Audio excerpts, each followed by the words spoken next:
हाँ भाई, नमस्कार, आदाब, सत श्री अकाल और खुशामदीद। Very very good evening to all of you people. This is your master teacher Harsh PM, जो कि कहना चाहते हैं आपको कि आप आईआईटी बॉम्बे जा सकते हैं। सच बता रहा हूं, तुम आईआईटी बॉम्बे जा सकते हो, बट मैं बहुत गारंटी से कहता हूं कि आईआईटी बॉम्बे पहुंचना आसान नहीं, आसान छोड़ो, बहुत ज्यादा मुश्किल होगा। अगर तैयार हो तो इस वीडियो को आगे देखना, नहीं तो यहीं से छोड़ सकते हो। और यह बात मैं लिखित गारंटी दे सकता हूं कि यह तुम्हारे अब तक के जीवन काल का सबसे कठिन परिश्रम होगा और अब तक के जीवन काल का सबसे ज्यादा कठिन चुनौती होगा तुम्हारे लिए। अगर यह सब सुनने के बाद भी रुके हुए हो और जानना चाह रहे हो कि आईआईटी बॉम्बे सच में फॉर श्योर कैसे पहुंच सकते हैं, तो रुकिए, देखिए इस वीडियो को, अन्यथा कोई बात नहीं, फिर मुलाकात होगी। ठीक है, चलिए अब देखते हैं जरा कौन कौन ऐसे हैं जो आईआईटी का सपना रखते हैं और उस सपने को सिर्फ सपने ही नहीं समझते बल्कि हकीकत बनाने का मादा भी रखते हैं। तो चलिए शुरू करते हैं वीडियो को। अगर आपने चैनल नहीं सब्सक्राइब किया तो कर लीजिए, क्योंकि यह बेहतरीन चैनल आपका चहेता बनने वाला है कुछ ही दिनों में, इसकी मेरी गारंटी है। क्योंकि इस चैनल पर ऐसा बेहतरीन कंटेंट आता है जिसको आप अवॉइड नहीं कर पाओगे, इनफैक्ट अवॉइड करने लायक होता ही नहीं है। ठीक है, चलिए शुरू करते हैं। तो आपका ड्रीम आईआईटी है। मैं इस स्लाइड से आगे तभी बढ़ूंगा जब इस सेशन में हर एक बच्चे का चैट बॉक्स में कमेंट आ जाए यस, क्या तुम्हारा ड्रीम सच में आईआईटी है। और अगर नो है तो कोई बात नहीं, तुम तो छोड़ ही सकते हो, सेशन छोड़ दो, कोई इशू नहीं है। ड्रीम ही अगर सपना ही आईआईटी नहीं है तो ये सेशन में वक्त क्यों जाया करोगे। सच में है तुम्हारा सपना, ओरिजिनल्स अपना सपना आईआईटी पहुंचने का? यस सबका, पक्की बात है, यस और नो? चलिए, यस सबका सपना है कि हां आईआईटी तो पहुंचना है। ठीक है, तो भैया why should you start preparing it from now? क्यों मैं बोल रहा हूं कि यह तुम्हारे जीवन काल का आज तक का सबसे बड़ा चुनौती होगा, सबसे बड़ी चुनौती। और क्यों इतने कॉन्फिडेंटली कह रहा हूं? विकास कह रहा है, सॉरी कपिल सिंह कह रहा है कि नहीं, नो मेरा सपना नहीं है आईआईटी पहुंचने का, फिर भी वक्त जाहिर कर रहे हो।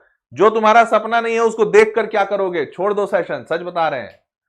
चलिए, तो अब आपको बताते हैं कि क्यों आपको इसकी तैयारी अभी से करनी चाहिए। ध्यान से देखिएगा इस डेटा को।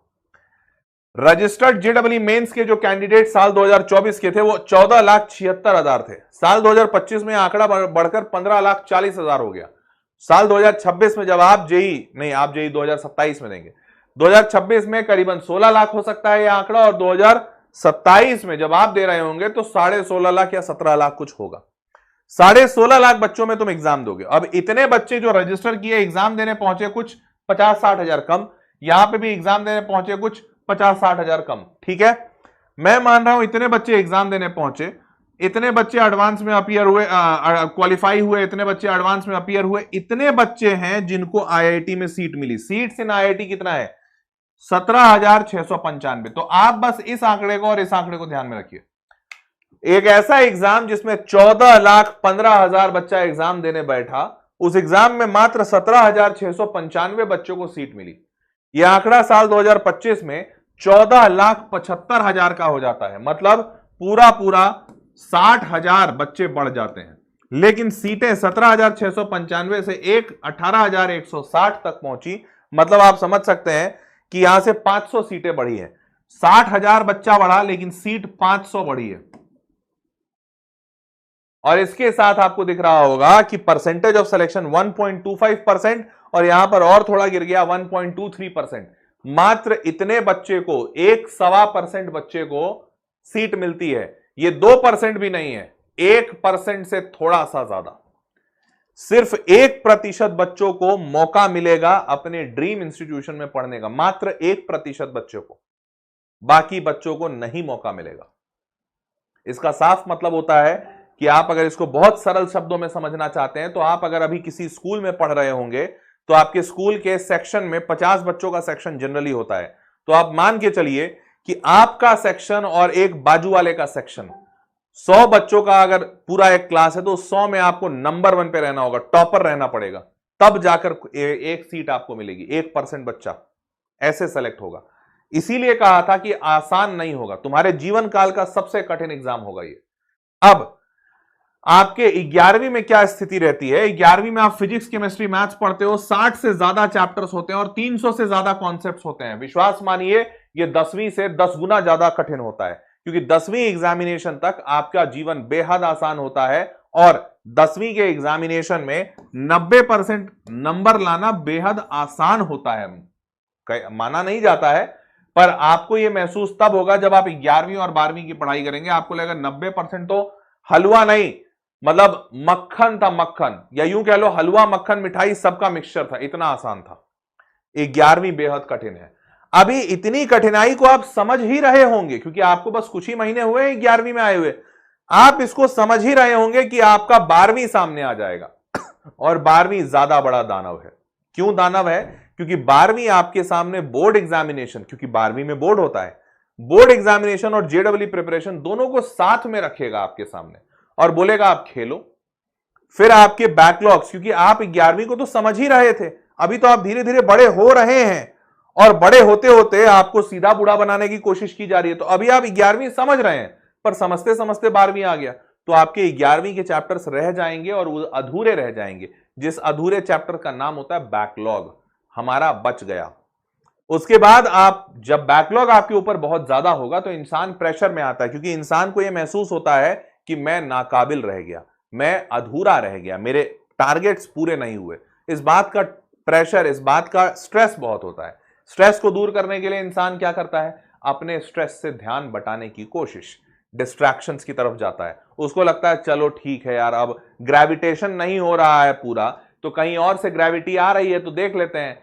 तो आपको दिखता है क्या कहते हैं, ठुमक ठुमक ठुमक, क्या था वो मैं भूल ही गया, मैं गाना भी भूल गया। तो आप थोड़ा ठुमक ठुमक देख लेंगे, आप थोड़ा इधर लटके झटके देख लेंगे, एक थोड़ी आएगी और बोलेगी get ready with me guys. मैंने सबसे पहले अपने फेस पे मस्करा लगाया, नहीं जो भी लगाते हैं, फेस फाउंडेशन लगाया, फिर ये देखिए मैंने अपने आंखों पे मस्करा लगाया और आज मैं पहनने वाली हूं crop top, and then so on.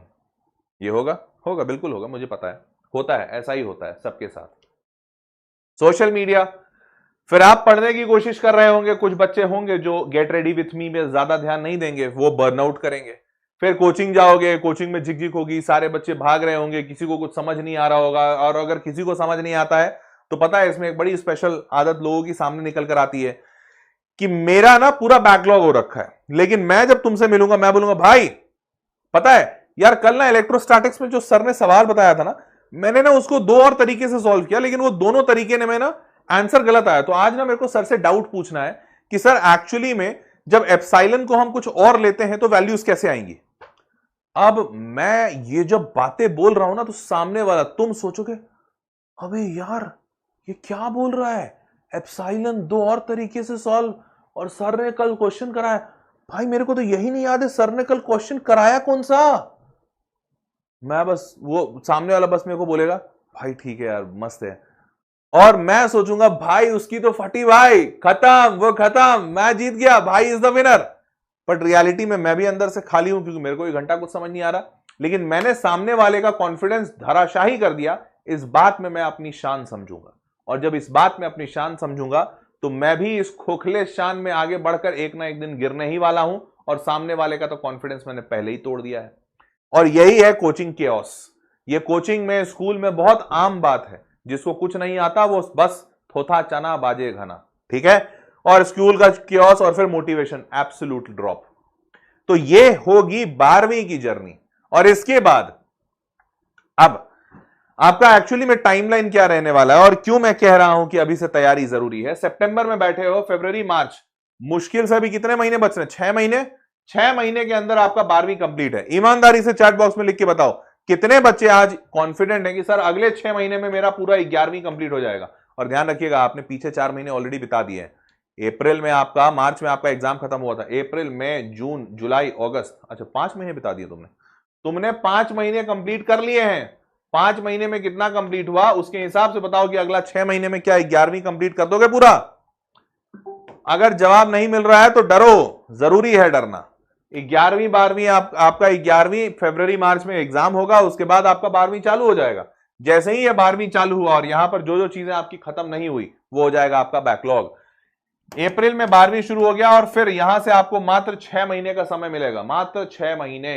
इस 6 महीने में आपका प्री बोर्ड शुरू हो जाएगा, और विश्वास मानिए 6 महीने भी नहीं मिलेंगे, क्योंकि बीच में आपका एक एग्जामिनेशन आएगा जिसको मिड टर्म कहते हैं, आता है ना सबका। तो यहां पर आपका मिड टर्म एग्जामिनेशन हो रहा होगा और मिड टर्म में अलग हालत टाइट रहती है लोगों की।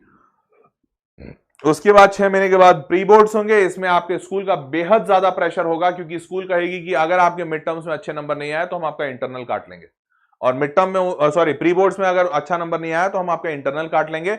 और वो प्री बोर्ड्स में अच्छा नंबर इसलिए चाहते हैं क्योंकि अगर आपका रिजल्ट खराब हो रहा है तो आपको पहले ही रोक देंगे, बोलेंगे आपको बोर्ड्स में हम बैठाएंगे नहीं। क्यों? क्योंकि स्कूल नहीं चाहता है कि उसका मार्क्स खराब हो या उसका रिजल्ट खराब हो।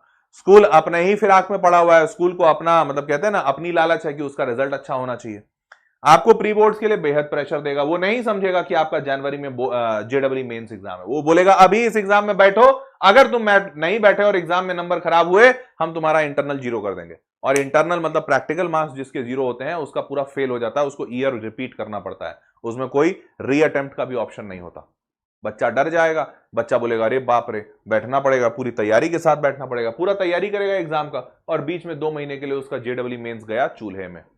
उसके बाद जब वो लौटेगा तो बोलेगा अच्छा ठीक है अब मैं जेईई मेंस देता हूं, लेकिन दिसंबर में लौटने के बाद मात्र 20 दिन के बाद 24 जनवरी से 22 से 24 जनवरी से जेडब्ल्यू मेंस का सेशन 1 चालू हो चुका होगा। अब जैसे ही एग्जाम चालू होगा 20-22 दिन में तुम क्या ही उखाड़ लोगे, तुम सोचोगे ठीक है जो है अब भगवान भरोसे है, भगवान हमारा नैया पार लगाएंगे, सबका नैया पार लगाते हैं। ठीक है, ऐसा ही है जीवन काल। ये है एक जेईई एस्पिरेंट का जीवन। जेडब्ल्यू मेंस का जब सेशन 1 हो जाएगा उसके बाद तुम थोड़ा दुख मनाने की कोशिश करोगे कि यार मेरा जेईई मेंस अच्छा नहीं गया, लेकिन उसी वक्त दरवाजे पे आपके स्कूल टीचर्स आएंगे और बोलेंगे नहीं तुमको अलाउड नहीं है रोना और तुमको अलाउड नहीं है दुख मनाना, क्योंकि हमारे सामने है बोर्ड एग्जामिनेशन। फरवरी और मार्च में आपको बोर्ड एग्जाम देना होगा। मात्र यहां से कुछ आप मान के चलिए 15 से 20 दिन का समय होता है, और इस वक्त इतना डर होता है क्योंकि इस वक्त तक बच्चा समझ जाता है कि अगर इस बोर्ड एग्जामिनेशन में 75% नंबर नहीं आए तो इस बच्चे को वापस से साल रिपीट करना पड़ेगा, क्योंकि 75% नंबर जिसका नहीं आता उस बच्चे का जेडब्ल्यू मेंस अच्छा भी हो जाए, अच्छा मतलब अगर वो बच्चा ऑल इंडिया रैंक 1 भी आ जाए तो भी उसको कहीं एडमिशन नहीं दिया जाता जोसा में, और उसको डिनाई कर दिया जाता है क्योंकि उसके बोर्ड एग्जामिनेशन में 75% मार्क्स नहीं है। बच्चा सोचता है यार जेडब्ल्यू गया एकदम भाड़ में, मेरे को तो सबसे पहले 75% चाहिए, क्योंकि अगर 75% नहीं आया तो अगले साल बोर्ड्स भी दूंगा और जेईई भी दूंगा।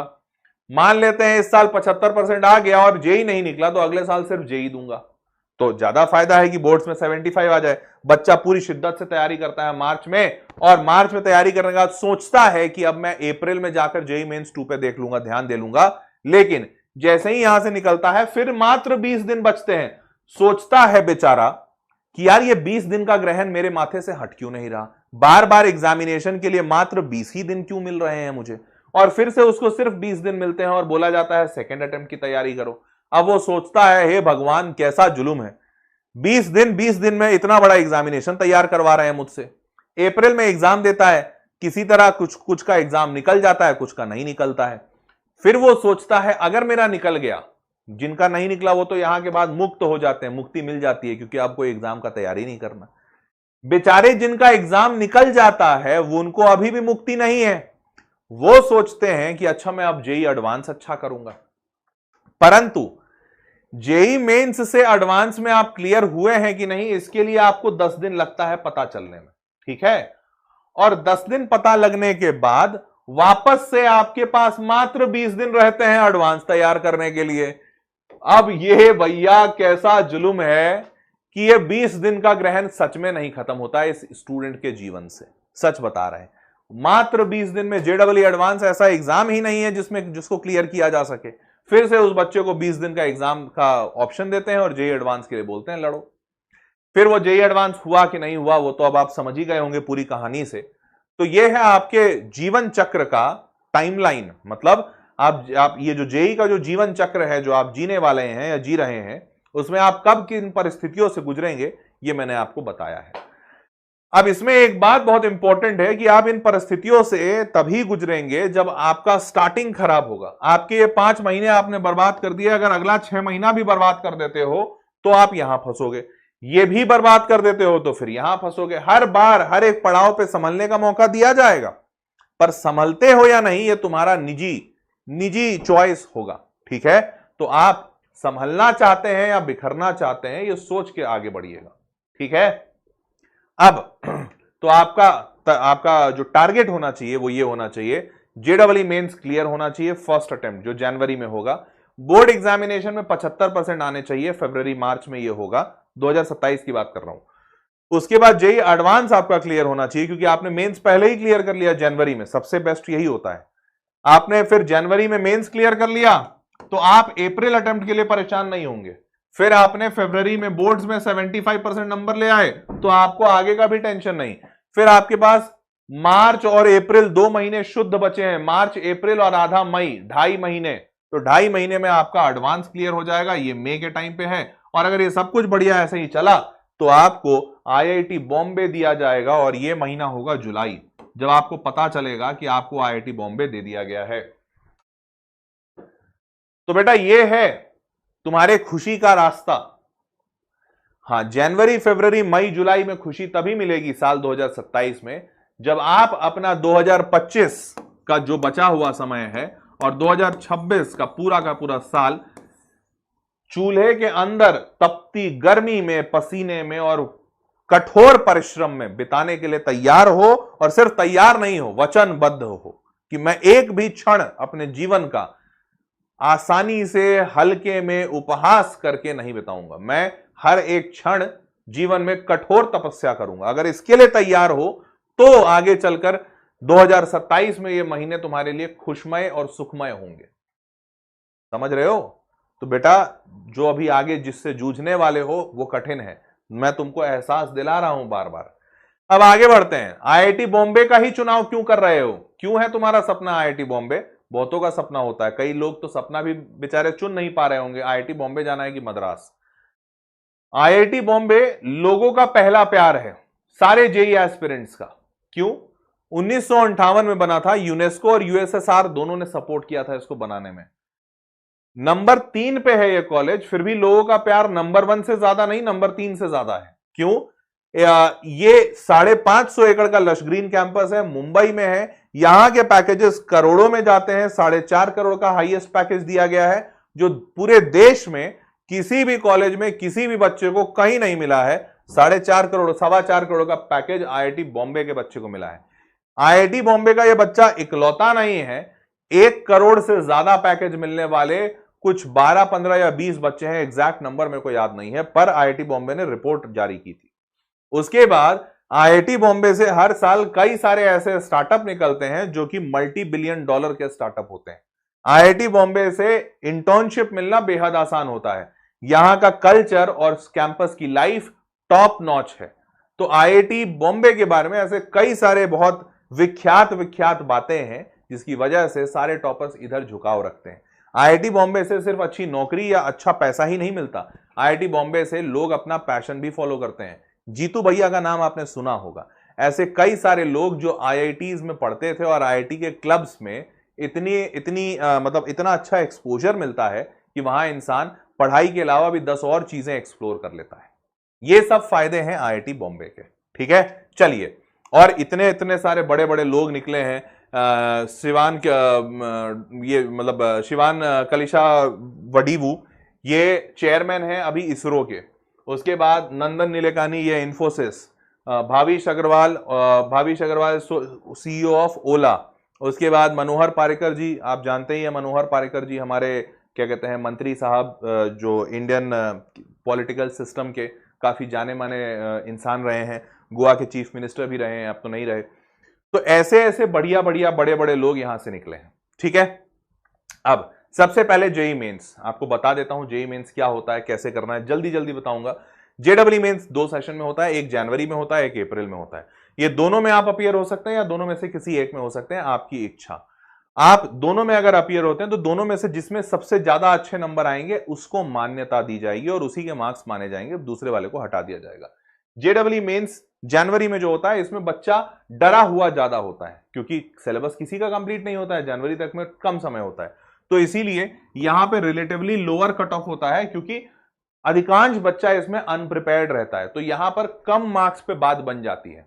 परंतु यहां आते आते बच्चों के पास समय ज्यादा होता है, तो बच्चा ज्यादा कॉन्फिडेंट होता है और इसीलिए यहां ज्यादा कंपटीशन होता है। ठीक है, कट ऑफ जनरली इंक्रीज कर जाता है। अब कट ऑफ की बात करें तो 2023, 24, 25 लोवेस्ट कट ऑफ मतलब कितने नंबर कम से कम लाने पड़े। अच्छा, आपको यह भी बता दूं कि जनवरी में भी 10 शिफ्ट में पेपर होता है और अप्रैल में भी 10 शिफ्ट में पेपर होता है।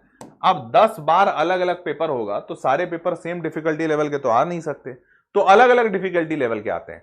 कोई आसान आता है, कोई कठिन आता है, परंतु डरने की जरूरत नहीं है, क्योंकि जिसका पेपर कठिन होता है उसको कम नंबर में मिल जाता है सिलेक्शन, जिसका पेपर बहुत आसान होता है उसको ज्यादा नंबर लाने पड़ते हैं। और ये सब कुछ होता कैसे, इसके लिए एक सिस्टम बनाया गया है, परसेंटाइल का सिस्टम और नॉर्मलाइजेशन का प्रोसेस, वो कभी बाद में बताऊंगा, बट आप समझिए कि हो जाता है। ठीक है, जिसका पेपर बहुत कठिन आता है उसमें कम से कम उसको 85 नंबर लाने पड़े थे साल 2025 में जनवरी में।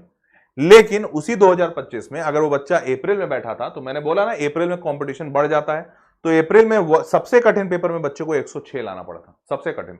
और ये मार्क्स के ये पेपर कितने नंबर का होता है? 300 नंबर। 300 नंबर में फिजिक्स 100 नंबर का, केमिस्ट्री 100 नंबर का और मैथमेटिक्स भी 100 नंबर का, तो सारे 100 नंबर के। 300 नंबर के पेपर में, सबसे कठिन पेपर में बच्चे को मात्र 85 नंबर लाना पड़ा और अप्रैल में वो अंक बढ़कर 106 हो गया। लेकिन कुछ लोगों का बहुत आसान भी पेपर आया होगा, तो जिनका आसान आया उनको 127 नंबर लाना पड़ा था जनवरी में, लेकिन अप्रैल में वो 135 नंबर लाना पड़ा। ठीक है, ये नंबर किस चीज के लिए लाने पड़े? कट ऑफ क्लियर करने। कट ऑफ क्लियर मतलब जो बच्चा जेडब्ल्यू मेंस क्लियर कर लेता है उसे जेडब्ल्यू एडवांस एग्जामिनेशन लिखने के लिए अलाउ किया जाता है। ठीक है, अलाउ किया जाता है। तो जिनको मेंस से एडवांस में जाने के लिए अलाउ किया गया उसे ही कहा जाता है क्लियर्ड बच्चा। ये बच्चा क्लियर कर लिया मेंस, तो यही क्लियर करने का कट ऑफ ये है, इतने नंबर लाने पड़ेंगे। ठीक है, अब कट ऑफ पिछले साल का जो था उससे थोड़ा बहुत मैंने बढ़ाया। जैसे पिछले साल 2025 का जो कट ऑफ था वो था 93.1 परसेंटाइल। ध्यान दीजिएगा, परसेंटाइल और परसेंटेज दोनों अलग अलग चीज होती है, इसको सेम बिल्कुल मत समझिएगा, आसपास भी नहीं है सेम के। ठीक है, क्या होता है फिर कभी बाद में देखेंगे, बट 93 परसेंटाइल है कट ऑफ लास्ट ईयर का। इस साल का 93 परसेंटाइल 93 पॉइंट समथिंग रहेगा कुछ, पर मैं 94 परसेंटाइल मान रहा हूं। अब परसेंटाइल तो मैंने आपको समझाया नहीं, तो आप समझोगे भी नहीं कि भैया क्या होता है परसेंटाइल, तो आप मार्क्स समझ लो। तो साल 2027 में उम्मीद है कि 94 परसेंटाइल 300 में से 100-150 नंबर के आसपास आना चाहिए। अब 100 से 150 तो बहुत बड़ा गैप है, पर 100 मैंने लिखा है उन बच्चों के लिए जिनका पेपर बेहद कठिन आएगा और 150 उन बच्चों के लिए जिनका पेपर बेहद आसान आएगा। अब ऑब्वियसली तुम्हारे पास कोई तरीका नहीं है ये जानने का कि तुम्हारा पेपर आसान होगा या कठिन, क्योंकि वो तो तुम एग्जाम में बैठोगे तभी पता चलेगा। तो मैं कहूंगा हर बच्चे को कि टारगेट लेके चलिएगा कि कम से कम 150 नंबर लाना है, क्योंकि हो सकता है मानिए आपका पेपर कठिन आ जाए फिर भी आपको 150 आ जाए तो बहुत अच्छी बात, पर आपका पेपर अगर आसान हो गया और आपने सोचा 100 ही नंबर में काम बन जाएगा तो आपका सिलेक्शन नहीं होगा, है ना। तो आपका टारगेट 150 नंबर होना चाहिए। उसके बाद 94 परसेंटाइल वो मार्क्स माना जा रहा है जिसपे कट ऑफ क्लियर होगा। कट ऑफ मतलब आप मेंस से एडवांस देने के लिए एलिजिबल हो जाएंगे, परंतु इसमें आप अगला एग्जाम देने के लिए अपीयर होंगे, मतलब एलिजिबल होंगे। इससे आपको कोई फायदा नहीं होगा। आप अगला एग्जाम दिए और मान लीजिए वो नहीं निकला, फिर क्या करेंगे? तो आप जो पहला एग्जाम दिए जेईई मेंस, आप चाहोगे ना कि इससे भी कुछ फायदा हो। इस एग्जाम को दिया, इसका क्या फायदा? खाली अगला एग्जाम देने मिलेगा ये फायदा है? नहीं, इसका भी फायदा होता है। जेईई मेंस का फायदा ये होता है कि अगर जिन बच्चों का मार्क्स यहां बहुत अच्छा आता है उन बच्चों को एनआईटी मिलता है, नेशनल इंस्टीट्यूट ऑफ टेक्नोलॉजी। तो एनआईटी भाई बहुत सारे बच्चों का प्रेफरेंस नहीं होता, उनको रहता भाई हमको आईआईटी चाहिए, अच्छी बात भी है, पर ऐसा थोड़ी है कि तुम फॉर श्योर आईआईटी पहुंच जाओगे। भाई आईआईटी में जाने का परसेंटेज कितना है? 1.25%, 23%। तो अगर भगवान ना करे तुम्हारा नाम इस 1.25% बच्चों में नहीं आया तो क्या करोगे? बैकअप होना चाहिए ना। तो वो बैकअप तुम्हारा एनआईटी बन सकता है कि ठीक है भैया आईआईटी नहीं गए तो एनआईटी चले जाएंगे। तो एनआईटी जाने के लिए आपको जेईई मेंस में अच्छे नंबर लाने होंगे। तो अच्छे नंबर मतलब कितने? तो जेईई मेंस में अच्छे नंबर लाने पड़ेंगे, मतलब आपको 99 परसेंटाइल लाना पड़ेगा। 94 में तो सिर्फ आपका अगले एग्जाम देने के लिए ओके हुआ है, क्लियर किए हैं। 99 परसेंटाइल में आपको एनआईटी मिलेगा अच्छा वाला। तो एनआईटी मिलेगा अच्छा वाला तो कितना नंबर चाहिए? तो यहां पर आपको 190 से 200 के बीच में कम से कम चाहिए आउट ऑफ 300। 300 के पेपर में 190 से 200 के बीच में कम से कम इतना नंबर चाहिए होता है एक बच्चे को अच्छा एनआईटी लेने के लिए, national institute of technology. Clear?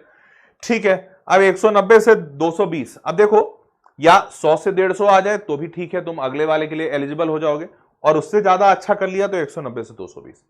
अब ये टोटल मार्क्स है, टोटल मार्क्स मतलब फिजिक्स केमिस्ट्री मैथ्स मिला के, तीनों में कितना लाना पड़ेगा। अब एक दिमाग तो कहता है कि भैया अगर 150 चाहिए तो 50-50-50 कर लो, पर ऐसा होता नहीं है। क्यों? क्योंकि फिजिक्स हमेशा जेडब्ल्यू में देखा गया है आसान आता है, केमिस्ट्री आसान रहता है, कई बार मॉडरेट होता है, परंतु हमेशा मैथमेटिक्स सबसे ज्यादा टफ पूछा जाने वाला सब्जेक्ट है।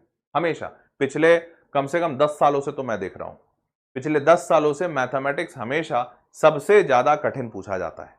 तो फिर ये 150 नंबर का डिवीजन कैसा होगा? तो डिवीजन कुछ ऐसा होगा कि आपको फिजिक्स में अगर ये 100 से 150 के बीच में लाना है तो आप फिजिक्स में 55 से 75 नंबर लाइए। कितने में? 100 नंबर का पेपर है। केमिस्ट्री में टारगेट रखिए 100 नंबर में 50 से 70 नंबर लाने का, परंतु मैथमेटिक्स में आपका टारगेट होगा मात्र 25 से 45 नंबर लाने का। 100 में आपको मात्र 25 से 45 अगर आप ले आए तो भी बल्ले बल्ले, क्योंकि मैथमेटिक्स हमेशा टफ आता है। अब अगर आप मान लेते हैं कि आपने बोला नहीं सर छोटा टारगेट नहीं लेना, हमको तो बड़ा ही लेना है, वेरी गुड, बड़ा ही टारगेट लेना भी चाहिए, तो 190 से 220 अगर आपको चाहिए तो आपको इतने इतने नंबर लाने पड़ेंगे। क्लियर है मेरी बात? सबको समझ में आए? नाउ तो ये है आपका marks distribution physics chemistry maths का। अब आगे बढ़ते हैं 12वीं के बोर्ड्स की। तो 12वीं के बोर्ड्स में भैया 75% कम से कम चाहिए, और यहां पर सिर्फ SC ST और PWD को रियायत है, उनका 65% में काम बन जाएगा। अब इसको थोड़ा ध्यान से सुन लीजिए, यहां पे रूल ये है कि 75% नंबर बच्चे को 12वीं में आने चाहिए। किसमें? Physics chemistry maths plus English और प्लस एक वन मोर सब्जेक्ट। अब देखो ये वन, अगर आपने टोटल 5 ही सब्जेक्ट में 12वीं दिया है तब तो आपको 5 में टोटल 75 आना चाहिए एग्रीगेट, तो ये एग्रीगेट का है, पीसीएम का नहीं है, एग्रीगेट आना चाहिए। परंतु अगर मान लीजिए आपने 6 सब्जेक्ट में 12वीं दिया, बहुत सारे बच्चे 6 सब्जेक्ट भी लेते हैं, तो आपके ये 4 फिक्स होंगे, 4 हो गए, 6 आपने दिया है तो 2 सब्जेक्ट बच गए। वो जो 2 बचे ना, उन दोनों में से जिसमें भी सबसे अच्छा नंबर है आप वो यहां डाल दीजिएगा। वैसे करके आपको 5 सब्जेक्ट में 75% एग्रीगेट एवरेज बताना है, ठीक है। अब आपको यह बता दूं, ये रूल इतना ड्रैकोनियन है, ड्रैकोनियन मतलब इतना ज्यादा बुरा रूल है बच्चों के लिए कि हर साल सिर्फ इस रूल की वजह से हजारों ऐसे बच्चे होते हैं जिनका अच्छा भविष्य कुचल दिया जाता है। कैसे? ध्यान से सुनिएगा।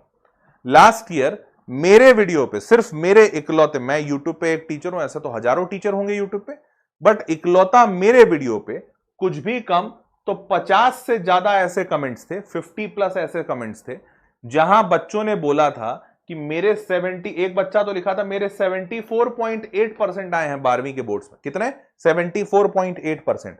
लेकिन उसको JEE मेंस में कितना आया था पता है? 99.6% आई। मतलब समझते हो इसका? इसका मतलब है कि वो NIT, सबसे बेस्ट वाला NIT में सबसे बेस्ट ब्रांच ले सकता था, सबसे बेस्ट NIT, सबसे बेस्ट ब्रांच, पर उसको NIT छोड़ो, उसको किसी सरकारी कॉलेज में भी एडमिशन नहीं दिया जाएगा। NIT IIT तो बहुत दूर की बात, और उसको इस साल कहीं एडमिशन नहीं दिया गया, उसको ड्रॉप लेना पड़ा। जबकि इतना टॉप रैंकर, सोचो कट ऑफ कितना था, एडवांस देने के लिए कट ऑफ तो 94 परसेंटाइल था, उसको एडवांस भी नहीं देने दिया गया, ना एडवांस में बैठने दिया गया, ना किसी कॉलेज में सिलेक्शन दिया गया। मात्र 1 नंबर, 5 का नहीं, सॉरी सिर्फ 2 नंबर, मात्र ये बच्चा 1 नंबर या 2 नंबर से पीछे रह गया, 74.8।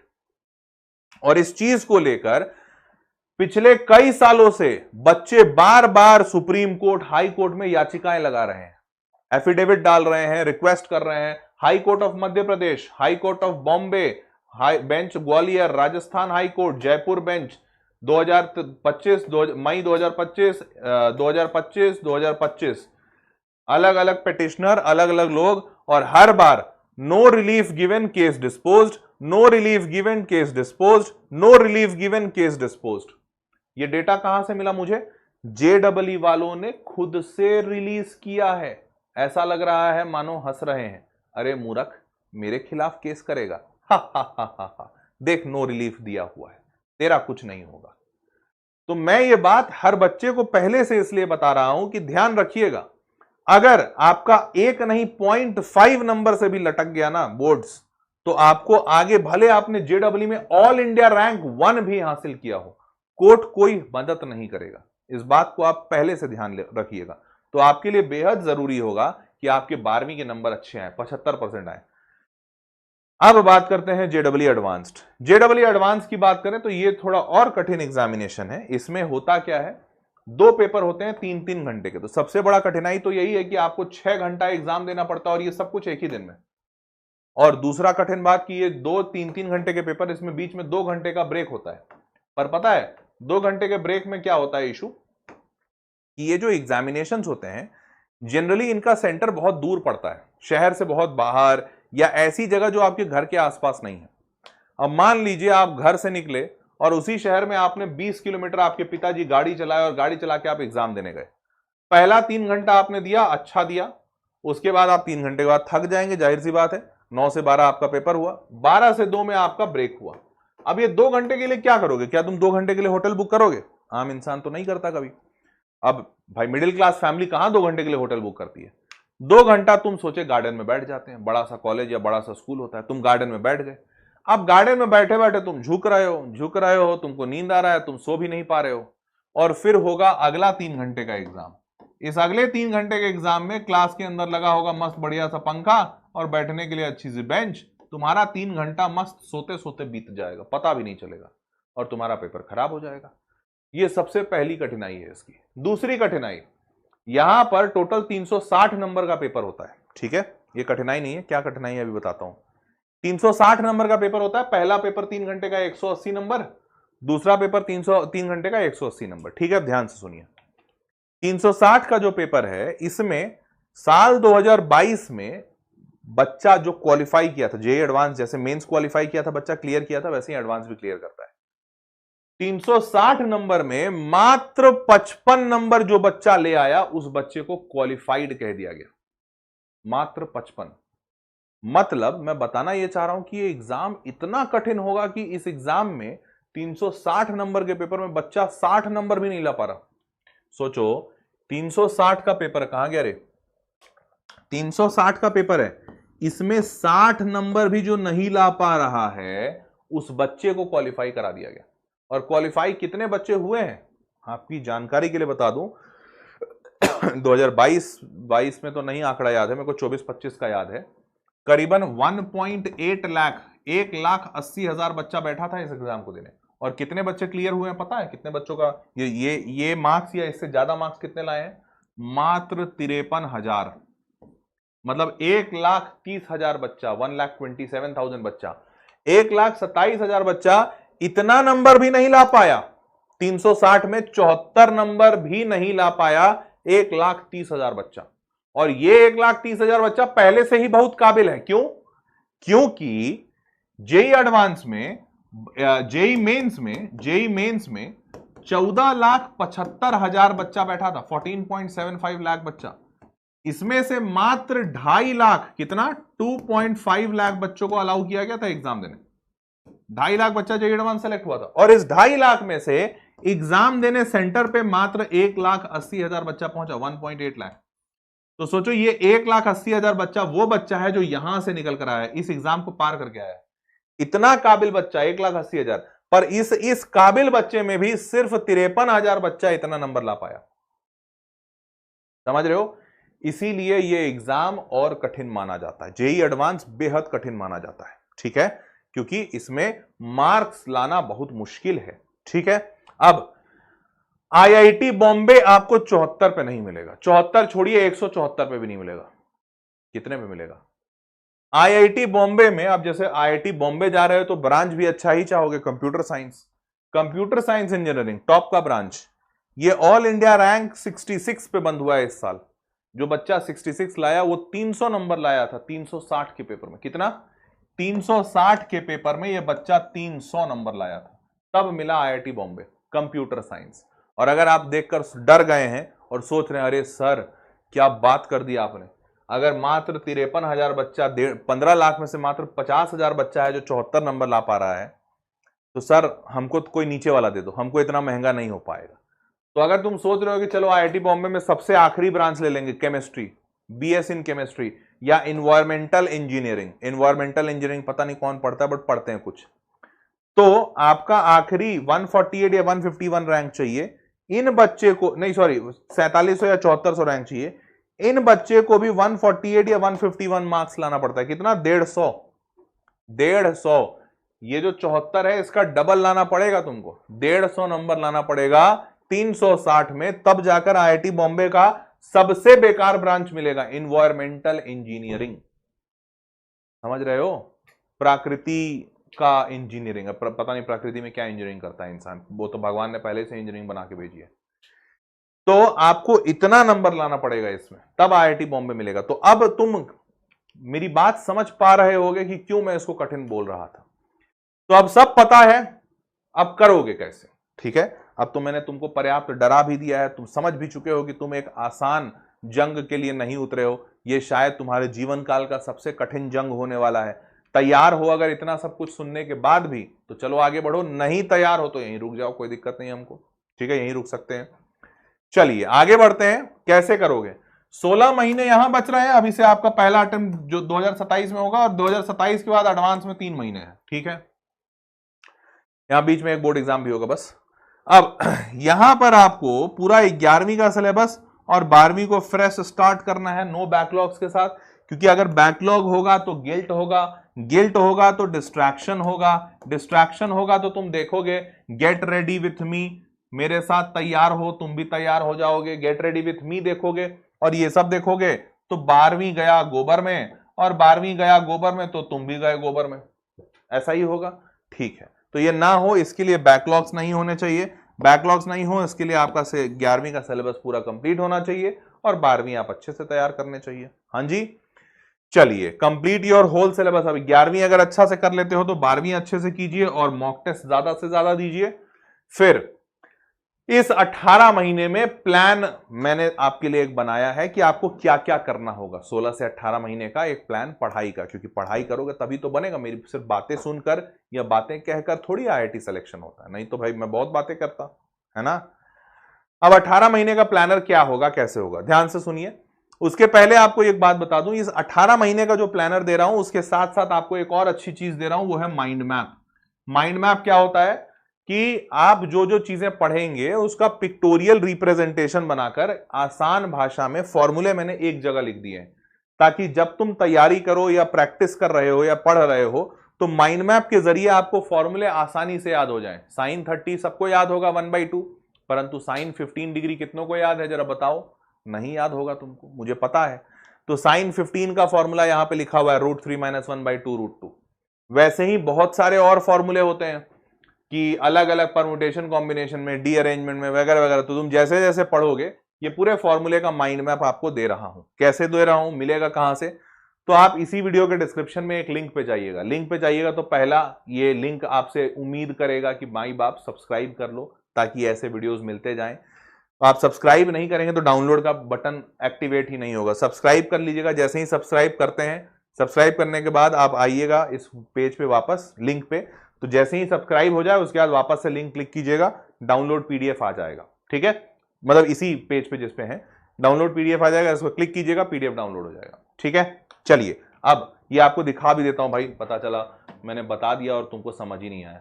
ये 1 मिनट सेशन देख रहे हो, इसमें मैं एक बार करके दिखा देता हूं। पता नहीं इसमें सब्सक्राइब है कि नहीं। सब्सक्राइब है, पहले अनसब्सक्राइब कर देता हूं। अनसब्सक्राइब कर दिया।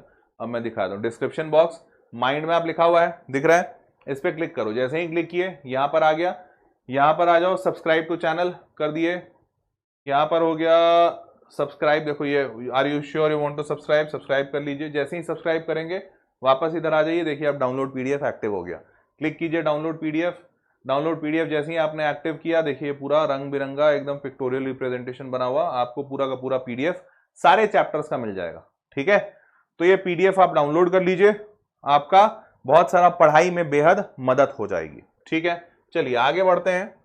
कहां गया, हाँ यहाँ पे आ गए। अब नेक्स्ट ये है आपका स्टडी प्लानर। स्टडी प्लानर क्या है भैया? सितंबर 2025 में 11वीं की एनसीईआरटी की बेसिक कंप्लीट कीजिए, थ्योरी और इजी प्रॉब्लम्स लगाइए।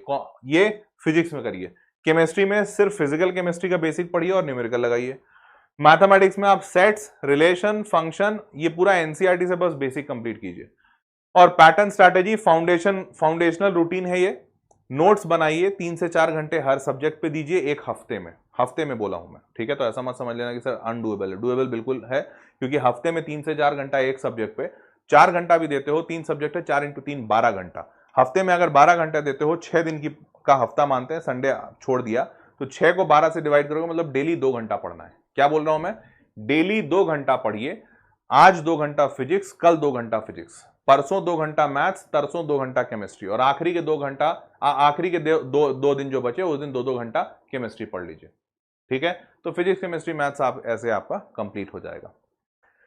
उसके बाद सितंबर में ये करना है, फिर अक्टूबर में आइए, अक्टूबर में वर्क पावर और रोटेशनल मोशन फिजिक्स में कीजिए, केमिस्ट्री में केमिकल बॉन्डिंग कीजिए और स्टेट्स कीजिए। सिर्फ 2-2 चैप्टर दिया हूं।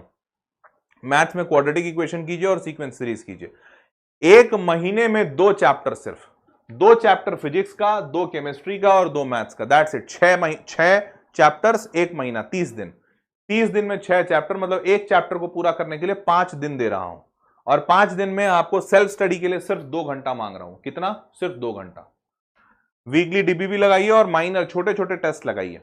इस तरीके से मैंने आपका अक्टूबर, नवंबर, दिसंबर, जनवरी, फरवरी, मार्च, अप्रैल, मई, जून, जुलाई, अगस्त, सितंबर, अक्टूबर, नवंबर और दिसंबर और जनवरी में जेई मेंस 1, और फिर फरवरी टू मार्च आपका एग्जाम, और मार्च टू मई, पूरे एडवांस तक का प्लान बना के दे रहा हूं, पूरा एडवांस तक का, ठीक है। ये पूरा दे रहा हूं, इसी सेशन के पीडीएफ में आपको मिल जाएगा। क्लियर? पीडीएफ जो नीचे लिंक दिखाया उसमें मिल जाएगा। तो 4 रूल्स, ये जब आप पूरा प्लानर फॉलो कर रहे होंगे ना, इसमें 4 रूल का ध्यान रखिएगा। ये 4 रूल्स आपको बहुत मदद करेंगे। सबसे पहला 80-20 रूल से प्रायोरिटाइज कीजिएगा। 80-20 रूल क्या कहता है? 20% चैप्टर से 80% जेडब्ल्यू के मार्क्स बनते हैं। ये रियलिटी है। मैं आपको और अभी इस सेशन में तो नहीं बता पाऊंगा, मेरे दूसरे सेशंस देखिएगा, पर आपको डेटा के तौर पे बताता हूं। मैट्रिसेस डिटरमिनेंट एक चैप्टर है, 12वीं का पहला चैप्टर।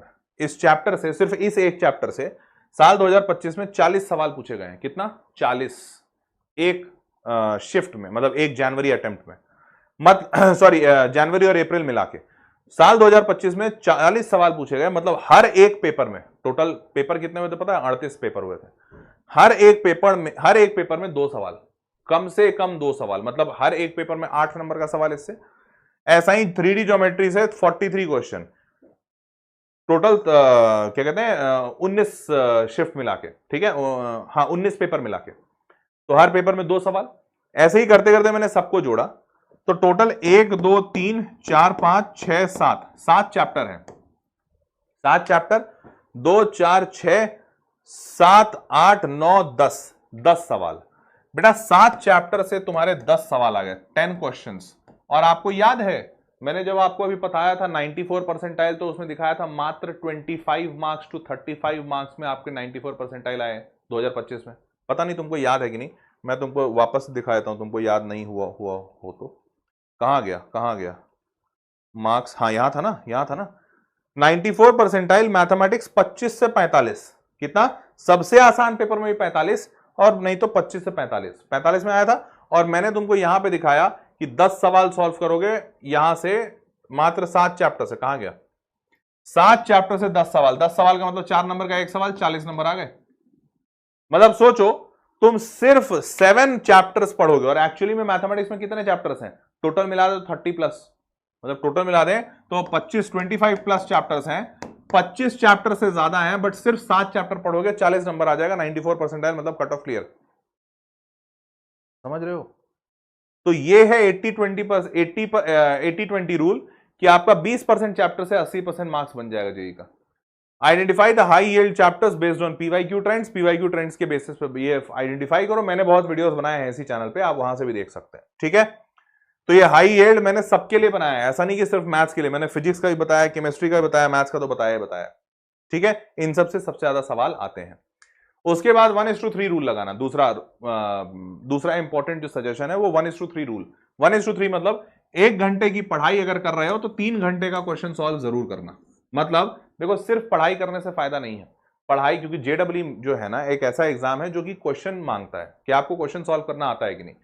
तो आप अगर 1 घंटा पढ़ रहे हो तो 3 घंटा क्वेश्चन सॉल्व करो। ऐसा रूल को ध्यान में रखते हुए पढ़ाई अपना प्लान करना।